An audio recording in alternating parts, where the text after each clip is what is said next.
Good morning, everyone. Thank you all for being here. This is an important press conference. I want to thank Congresswoman Sylvia Garcia, tremendous leader in the Congressional Hispanic Caucus, for putting this together. As you know, the Congressional Hispanic Caucus, as well as other members of the House of Representatives, are deeply concerned about detention centers and how they are housing folks that may have a work permit, individuals that are getting swiftly picked up as they make an appointment with their ICE officers or the courts. So these are folks that are compliant with what they agreed to do. They want to stay on the straight and narrow. They want to make sure that they're within the parameters of the law. So they agree to periodically visit ICE officers or the courtroom. And what's happening is they're getting handcuffed and sent to a detention center and ripped away from their families.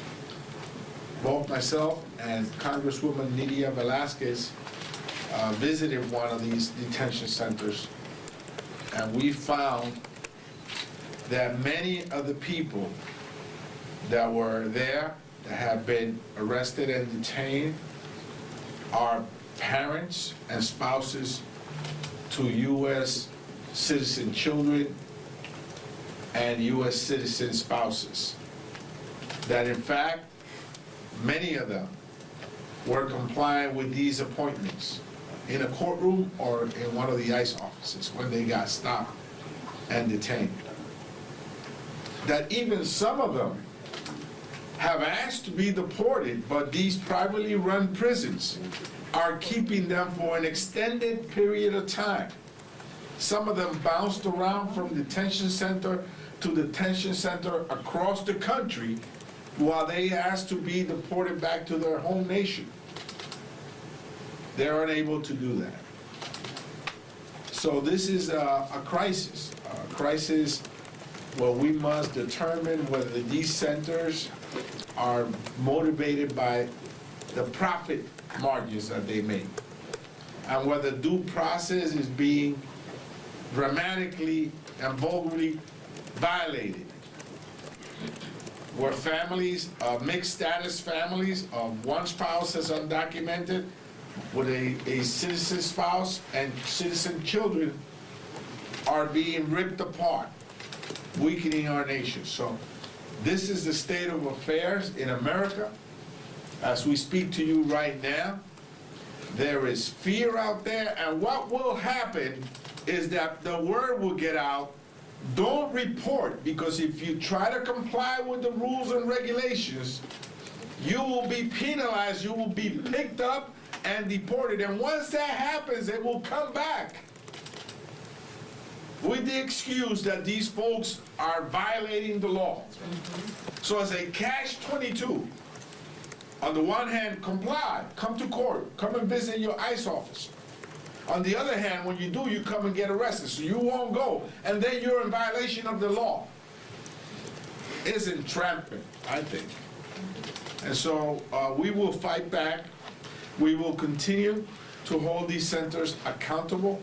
It is our jurisdiction to have oversight over them, and we have a tremendous group of members of Congress. And by the way, the Louisiana system is particularly egregious.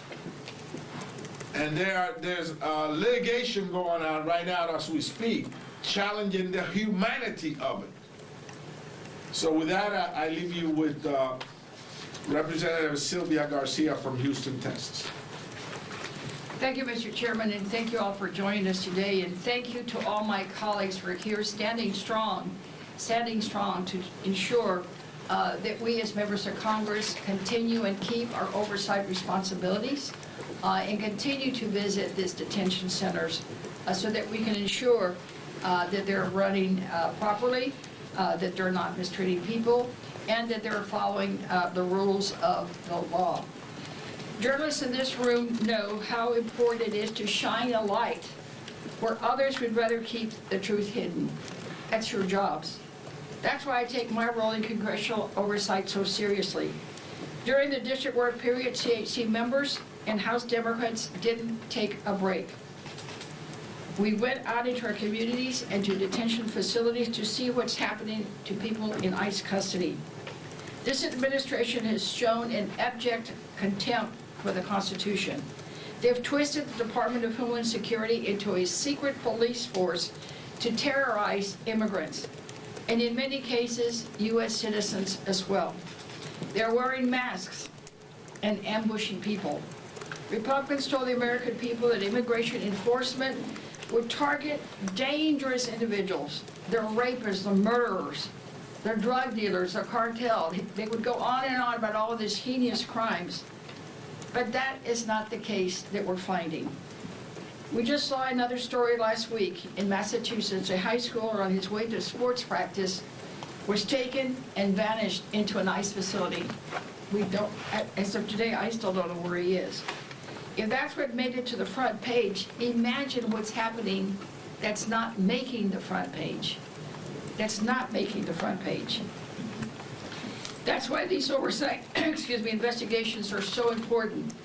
Last week I visited a Houston contract facility, one of the privately owned, as the chairman put it, and met with the operators and an ICE representative.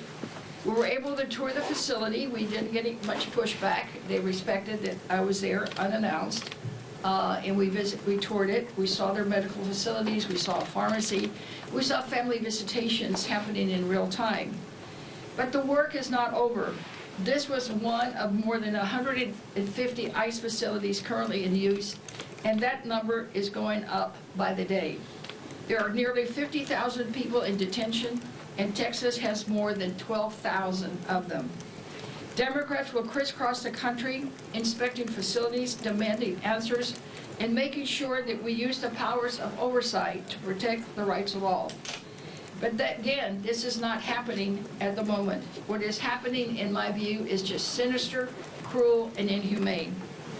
Of the 800 detainees at the facility the day I was there, I asked the so-called warden about how many of them, and I looked at him, y'all, and just said, look, you're a Texan, I'm a Texan, we know what a felony is, we know what a heinous crime is. About all of these 800 people, about how many would fit that category. And at first he says, well, man, we don't keep track of that. I said, well, I'm sure you do. I said, just guess. I said, just tell me, what's your guess? You're the warden. He said, oh, I would say about 10.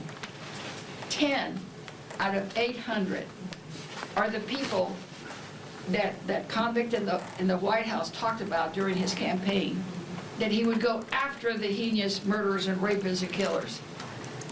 But maybe 10 or in this facility of 800, because the people there are exactly the people that the chairman talked about. Their parents, their spouses, their workers. They're contributing to our country. This administration is rounding up far too many people who have come here legally, who have protections, and even some U.S. citizens, including citizen children. They're acting like the Constitution just doesn't apply to them. They're talking about taking away habeas corpus, and I can tell you as a former judge, I'm offended by what is coming out of the White House, and I can tell you what they're planning to do, they cannot do under the Constitution. I tell people all the time, democracy is a gift we pass from one generation to the next, but it is not guaranteed.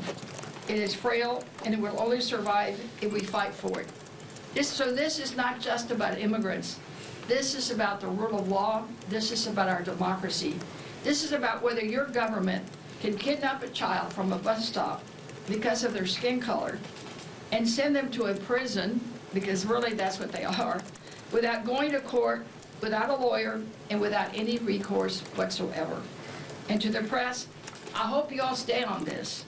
Keep digging, keep reporting, because this caucus, these Democrats, these people behind me are here and committed to this fight. And we will continue to fight, and we'll continue our oversight duties, no matter who says what. Thank you. I yield now to my colleague from New York, Emilia Velasquez. Good morning, everyone, and Chairman Espaillat and all my colleagues, thank you for being here. Thank you for visiting centers and putting a human face into this issue. As the chairman said, he and I visited the ICE detention center in Elizabeth, New Jersey, and what I saw was heartbreaking. We met people who have lived here for years, who have families, and who have built lives in their communities, now suddenly uprooted. Some have been held for months with no end in sight, no clear timeline, no answers, and no way forward. Some of the people we met were detained after showing up for routine check-ins. They followed the rules and were taken away anyway. What we and our colleagues witnessed was a system being used to punish people simply for being immigrant. And we all know that cruelty is the point with this president. And we saw a private prison system profiting off that misery, making money hand over fist. We asked, and we were given information by the detainees, some of them who already asked to be deported. One, a Russian woman who asked to be deported a year ago. When I asked the warden why is she still here? Is she voluntarily want to be deported? No answer, not concrete information. Then I said, someone is making money out of the fact that she's staying here. So all these private contractors are profiting from the pain and suffering of people that comply with the law and the rules. That's what is happening. Now the next step is to check how much contributions are some people getting out of these contractors. Mm-hmm. The people we met were not violent felons. Just more evidence that Trump was lying when he said he was only going after criminals. He's going after immigrants, full stop. Mothers, union workers, green card holders, people who have lived here for decades, people with legal protections who are still being disappeared by this administration. This is what happens when a president decides the rules do not apply to him.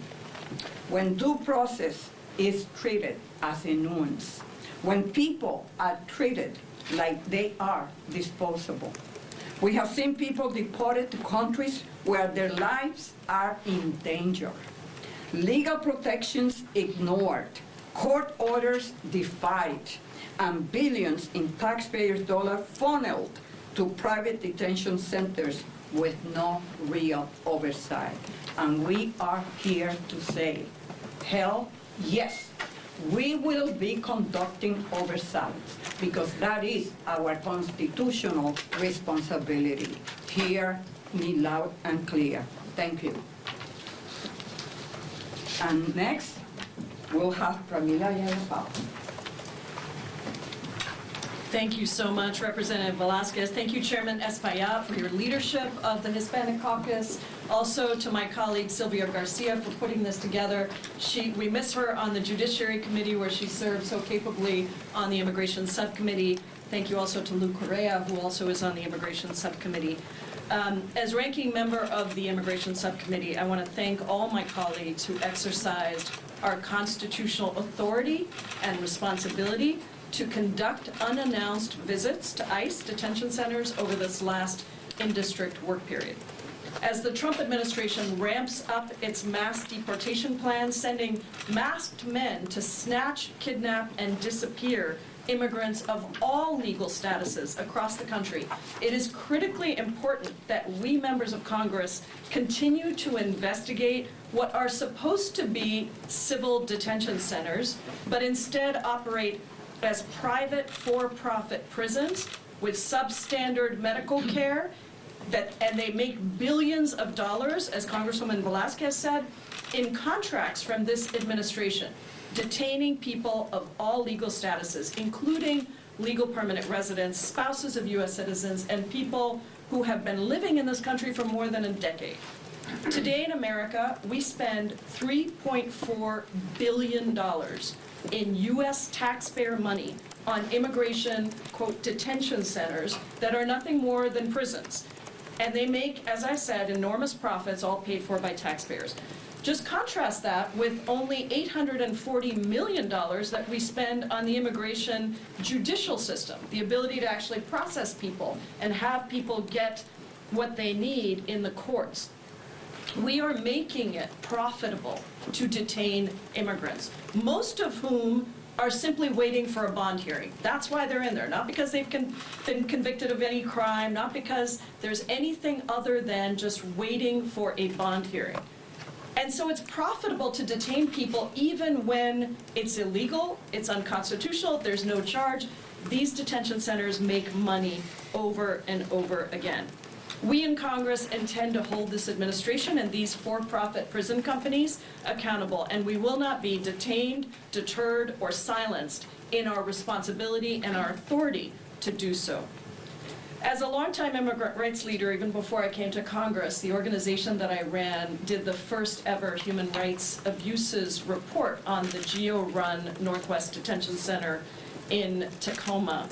And last week, with my colleagues, Representatives Randall and Representative Dexter, we paid an unannounced visit there. Despite being delayed for an hour in entering the facility, which was completely needless, and we later heard an apology, and being denied the ability to speak to all the detainees that were there, we were able to speak to two people who I showed up with privacy waivers for them. The first woman has been in the country for 20 years. She was swept up in a raid at the workplace, and she was detained less than a week before she was going to get married to a U.S. citizen. The other person was a man who has been in this country for 31 years as a legal permanent resident. He's a proud member of the Machinists Union, and he's the primary provider for his U.S. citizen wife and his U.S. citizen children. These are not the so-called worst of the worst that Trump kept saying he was going to go after. These are simply people who love this country, who have been in this country for decades, who are married to U.S. citizens and have U.S. citizen children, and do not understand why the country they love would be doing this to them. I think we all believe that if Americans knew who was being imprisoned in these for-profit prisons, they would be offended that their taxpayer dollars are being spent on this. And they would understand that if this administration can do this to people who have done no wrong, who are here with legal status, avoid due process, completely undermine all the protections that are built into our Constitution, they can do that to anyone. And that is why it is so important that we continue to shine a light on this, that we call it out, and that we refuse to allow the Trump administration to get away with what they are doing. And with that, it's my great honor to introduce a tremendous representative from Louisiana, one of the places we see a lot of immigrants shipped over to us, Representative Troy Carter. Thank you. Thank you, Representative John Paul, and a huge thanks to the leadership and all of my colleagues behind me. I want to thank you all for being here, particularly the press, because we depend on you to transcend the lies, to advance the truth, and to dig a little deeper and ask the question, why? Why? I stood alongside a powerful, principled congressional delegation that I led in my home state of Louisiana. It was bicameral. It was Senator Markey, Congresswoman Presley, Congresswoman McGovern, and Congressman Thompson. As we visited ICE detention centers in Jena and Brazil in Louisiana, What we saw was disturbing. What we heard was unacceptable. We met with several individuals that were being detained. We met with Wendy Brio, a New Orleans area mother of 3 from my district, detained after ICE asked her to come in for her routine checkup. Ms. Brito is a volunteer in her children's classroom. She's been in the United States for 17 years. She's married to an American citizen.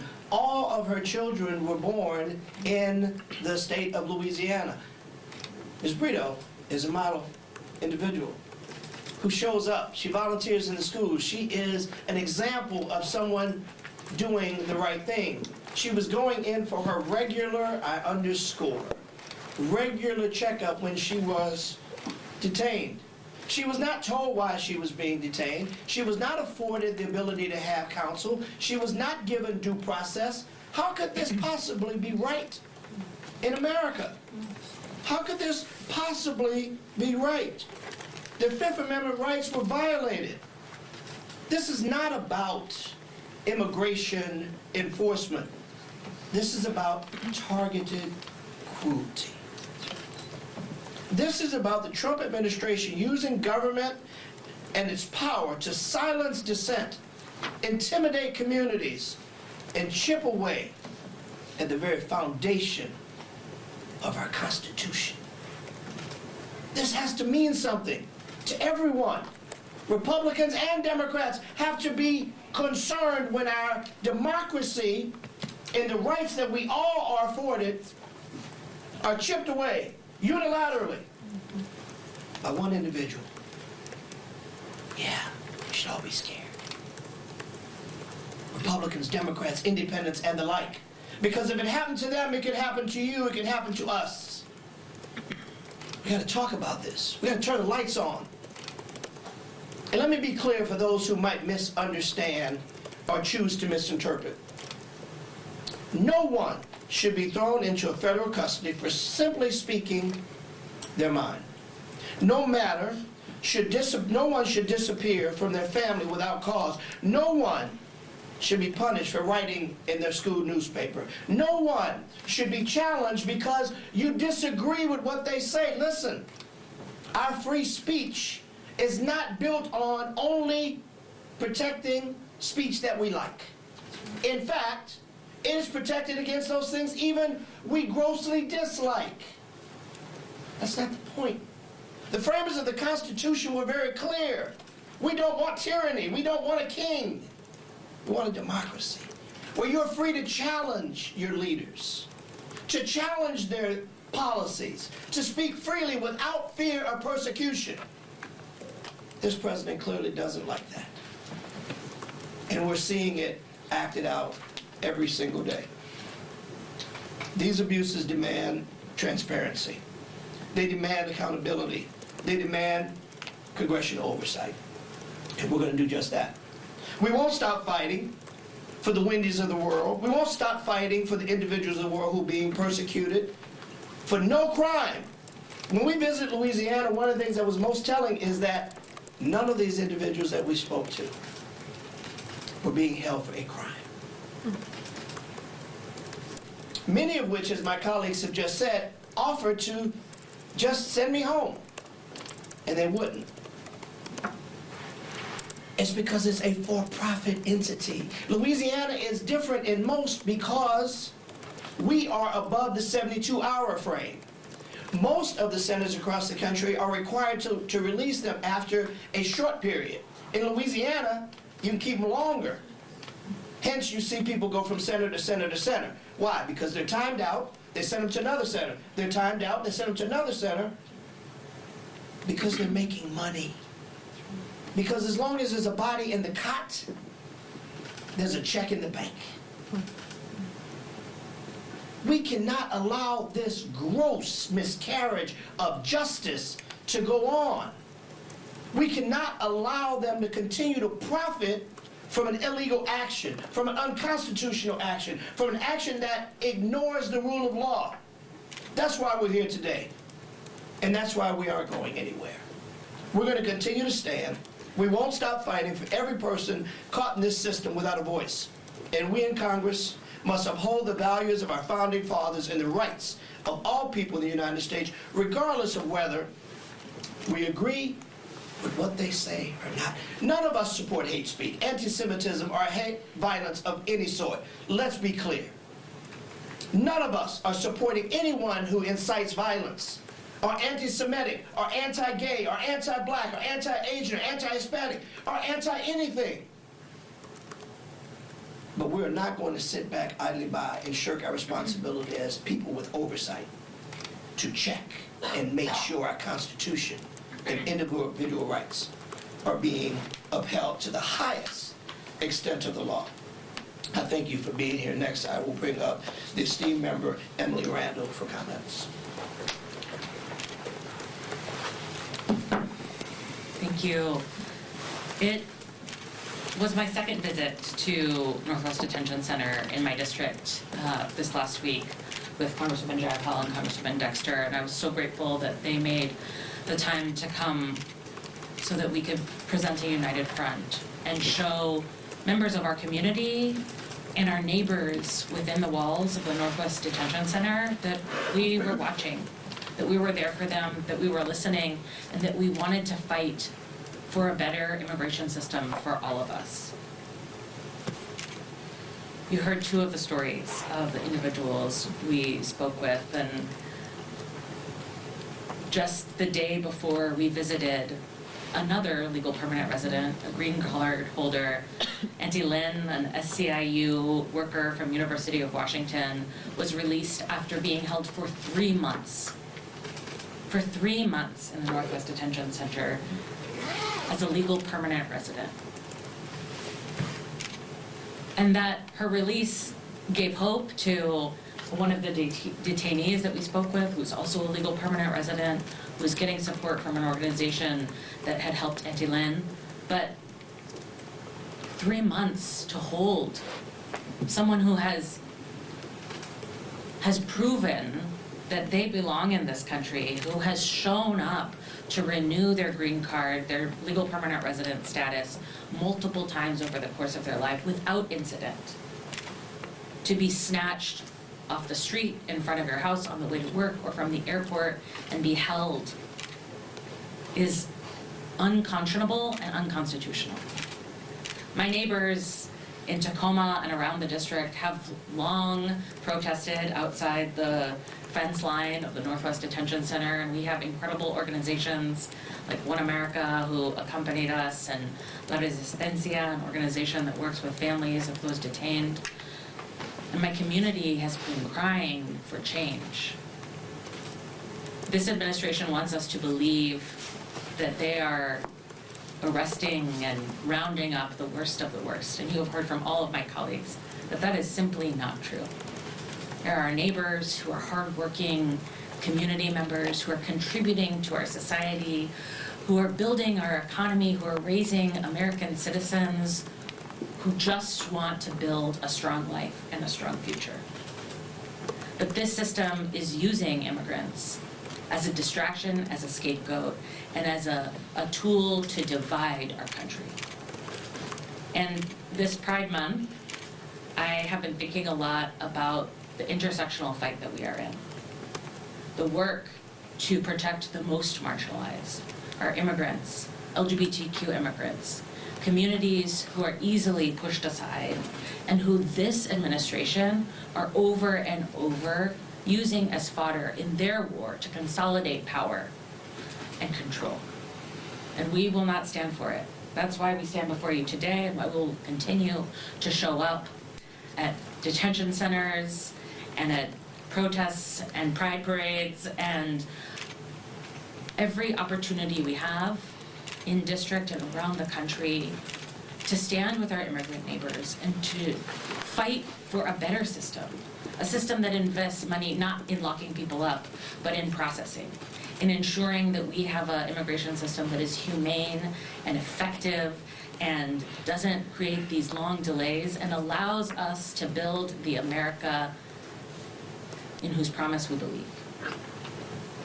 I'm honored to be a member of the Congressional Hispanic Caucus and to serve alongside longtime immigration advocates like Congresswoman Jayapal and my fellow freshman, Congresswoman Dexter. I know that when we work together as members of Congress and with community, we are more powerful, and we are not giving up this fight. I'm now so honored to introduce Maxine Dexter, Congresswoman from Oregon. Good afternoon, and I want to reiterate what my colleagues said. My thanks for you all being here today. My name is Maxine Dexter. I'm a mother, a physician, and the very proud representative for Oregon's 3rd Congressional District. And last week, as you've heard, I conducted my duty to perform oversight with my colleagues, Congresswoman Jayapal and Congresswoman Randall. We were unannounced. We arrived at the Northwest Detention Center in Tacoma, Washington. What I have to continue to underline is this is a for-profit institution that benefits from the unconstitutional imprisonment of people throughout our districts. This facility serves all of the Pacific Northwest. And Donald Trump, as you've heard, is claiming that he is targeting violent criminals, the worst of the worst. But what we saw, is very different. He's going after union members, lawful permanent residents, people who have lived in this country for decades, people who pay taxes, raise families, and contribute to our communities in the ways that you've heard. They're very meaningful.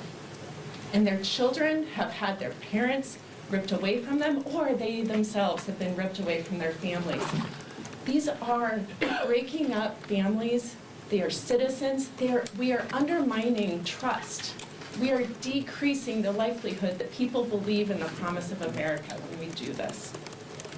He's detaining our neighbors, our coworkers, and our loved ones. And again, he's doing it without ensuring due process, without meaningful oversight, and with blatant disregard for human dignity. At the Northwest Detention Center, we met Maximo, a lawful permanent resident, a proud member of the Machinists Union, and a father, as you've heard, of 3 U.S. citizens. He came to the United States at age 12. He is married to a United States citizen, and his family said he has no history of violent crime. And yet he was detained by ICE while returning from a trip with his wife to celebrate their 20th anniversary. He was then sent to the Northwest Detention Center after being kept in the airport facility for 5 days. No explanation to his family, no explanation to him why he was being detained. This is not an outlier story. It is emblematic of a system that has been weaponized to instill fear, break families apart, and funnel billions of dollars into the pockets of for-profit prison contractors. And let me be clear, Trump's cruel immigration agenda is not about your safety. It is about cruelty, chaos, and control. And I'm here to say the emergency isn't coming, it is here. This is what authoritarianism looks like. But here's what gives me hope. Our communities are not powerless, and we will not stand for this cruelty.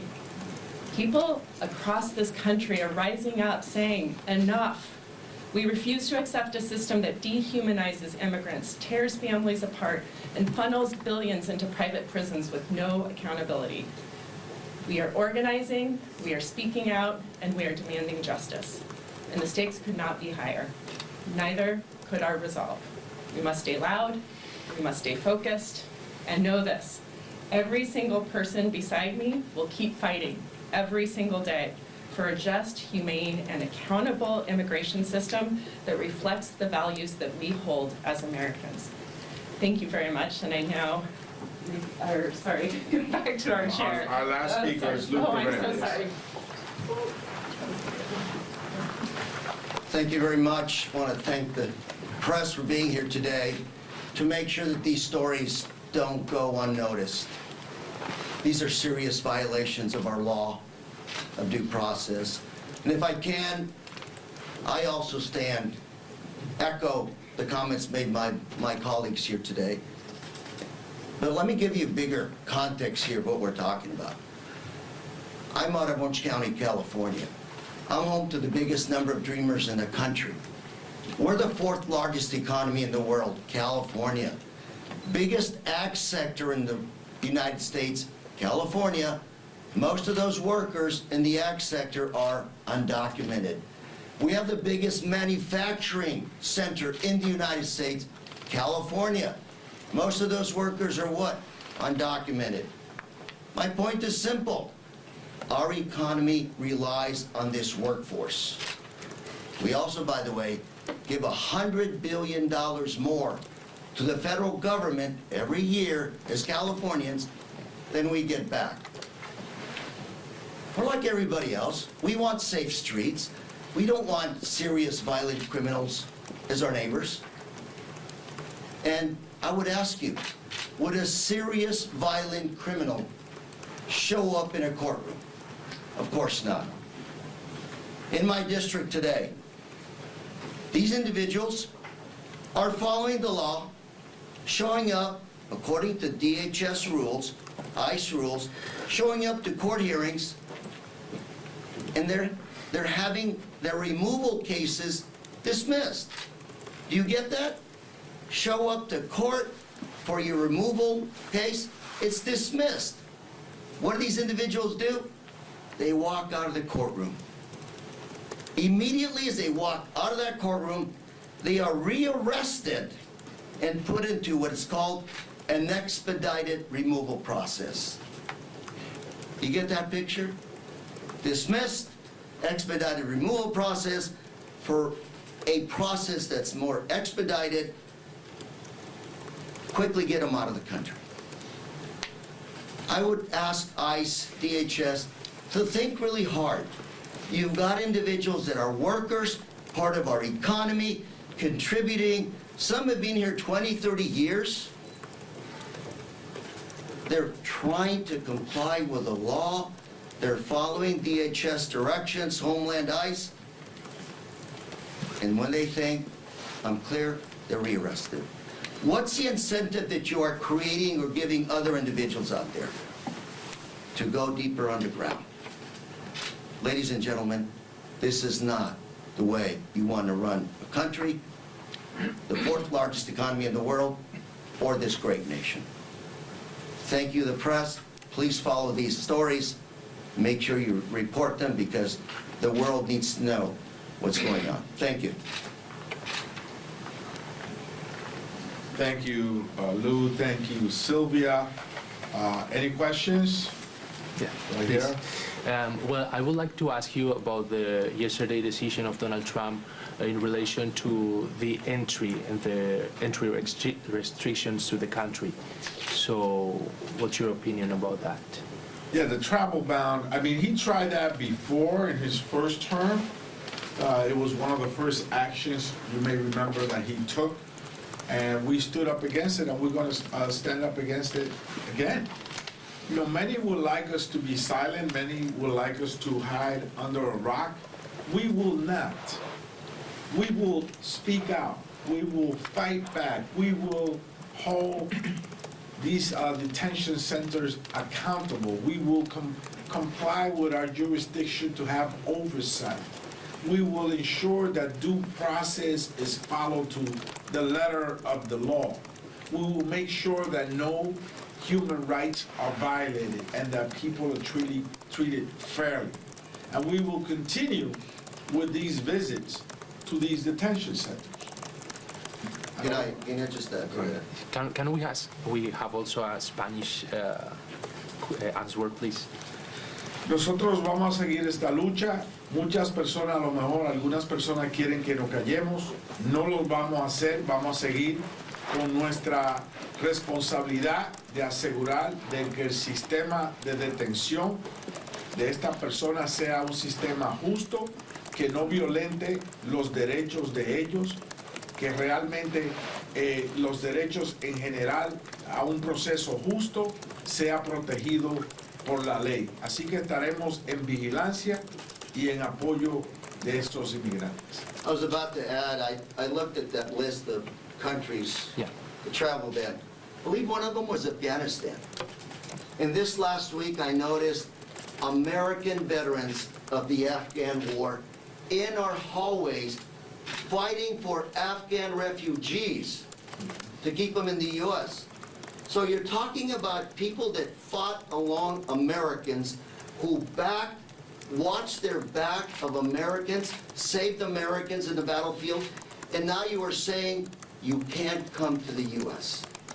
Again, what is the message we're sending the world when it comes to being in the battlefield with Americans? This is not good. Yeah, I just want to add that I'm very hopeful that just as the Supreme Court, held his first travel ban, and I think the second and third version, he went to 2 or 3 versions of it, held it unconstitutional, that they would do that again, because there's no rhyme or reason as how he picked and chose all those countries.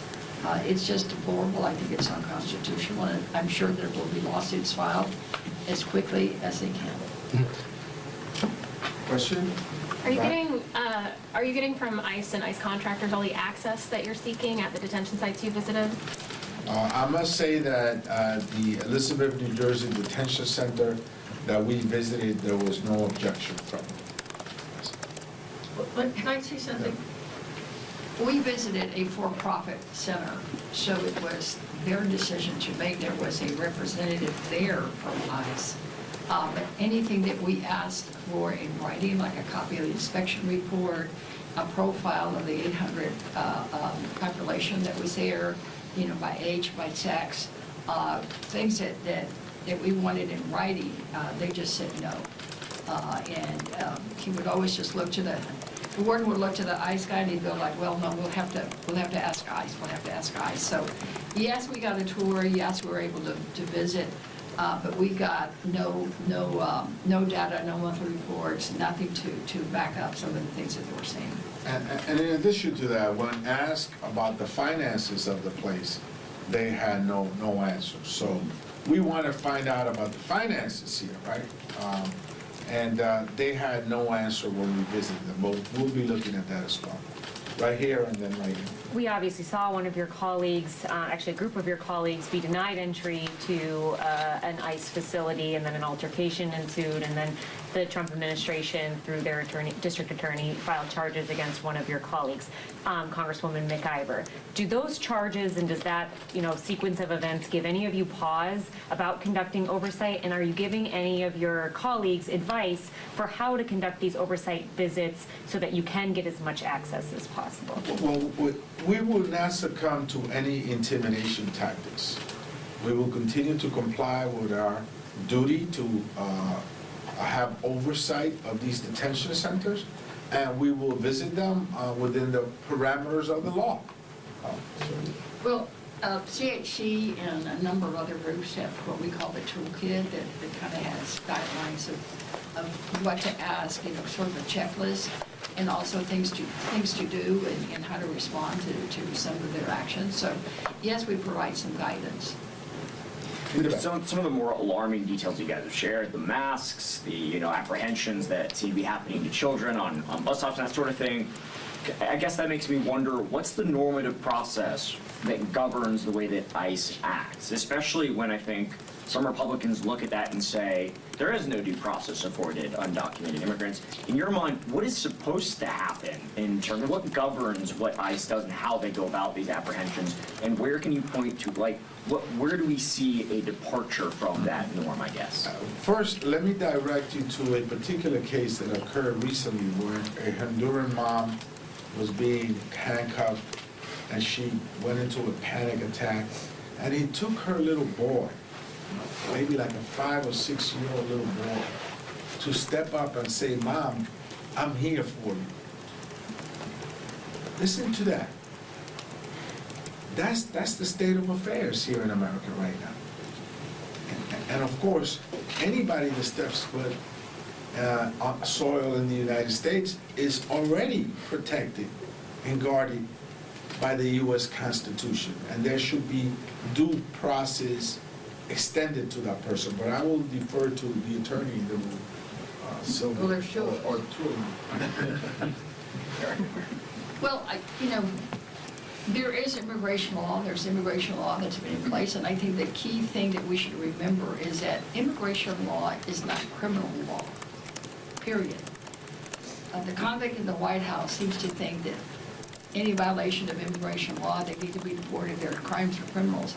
That really isn't, just a complete exaggeration. It's civil. It's what we call in law, administrative law. It's a regulation. So the entire premise of this whole notion that immigration law is criminal law is just contrary to what immigration law has always been. And they should always have an opportunity, be able to have afforded an opportunity to go before an immigration law judge. They should be afforded the right to be able to hire an attorney. They should be afforded. Imagine children as young as 5 and 6 taken to a judge without a lawyer, without a guardian ad litem, without parents. I mean, how can a 5 or 6-year-old present a case? I read that last week somewhere, I forget where right now, children were zip-tied. Children. There's no reason for that. So if you ask me how do we normalize it, we start from square one.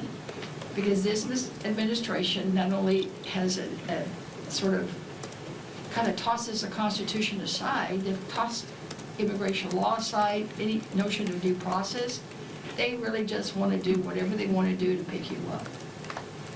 And the bottom line here is, if they are picking up their U.S. citizen children, if they're picking up LPRs that live in permanent residence, if they're picking up people who have status, including students, they're masked, they just show up 2 or 3, at night. I've seen the tapes. That means the next one they could stop is you. They could just decide, because it's all profiling. Oh, well, you look like an immigrant, well, we're going to stop you. That never, anytime you profile, you're on the road to calamities. But I'll yield to the other lawyer. Yeah, I just want to simply say the Constitution affords due process, the rights to everybody, period. Period. One last question. Earlier you said it's a catch-22 for these people going to these hearings that they've been going to for years. What is your advice to immigrants who have to go to these hearings? What should they do to properly prepare? Is there anything they can do to properly prepare for these hearings if they have a fear they could be detained afterwards? Well, again, as Congressman Correa stated, many of these cases are being dismissed. And the minute they step out, those folks are arrested. They're rearrested They're rearrested. and put in expedited removal.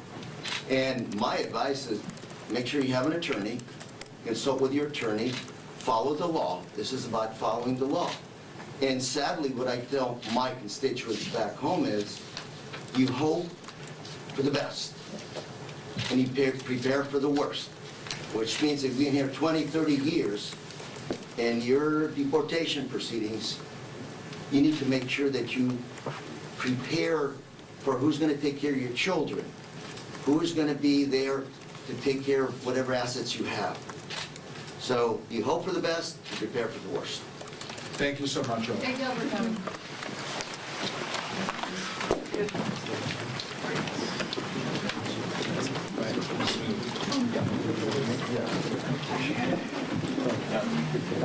coming.